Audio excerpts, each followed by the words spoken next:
Bien le bonjour, salutations de Moscou, c'est Azamat, de Russie en français. Je suis le vrai taulier de la langue française. C'est-à-dire, je sais parler français un peu.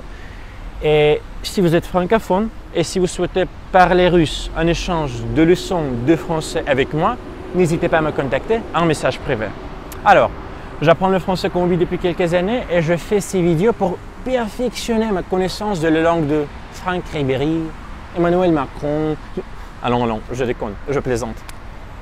Pour perfectionner ma connaissance de la langue de Victor Hugo, Guy de Maupassant et Charles de Gaulle.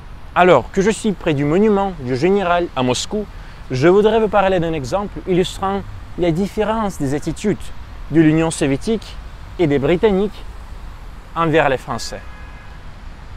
Le grand Charles envoya simultanément à Londres et à Moscou des lettres demandant le retour en France du régiment de bombardiers Lorraine d'Angleterre et Normandie-Niemen du RSS. Dans une lettre adressée au commandement anglais, De Gaulle demandait la vente des bombardiers que les pilotes français avaient pilotés pendant près de 5 ans. Les Britanniques, qui depuis la guerre de 100 ans sont les amis les plus proches des Français, ont accepté de vendre des avions, mais ont demandé un prix très élevé.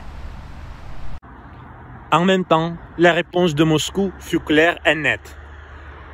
L'Union soviétique a refusé de vendre les avions soviétiques sur lesquels les pilotes français ont combattu les nazis dans le ciel de la Russie. Au lieu de cela, le Kremlin a décidé de donner gratuitement à la France ces avions de chasse, comme un signe d'amitié entre nos pays. En outre, la dette de la France à l'Union soviétique, qui, à la demande de la partie française, avait accepté l'indemnité versée aux pilotes pendant la guerre, a été annulée. Et de plus, tous les pilotes et les familles des pilotes décédés ont reçu une rémunération égale à 100% de leur solde pendant leur service en URSS. Du coup, je me pose la question. Qui entre les Anglais et les Russes sont les barbares? Qui sont les gentlemen?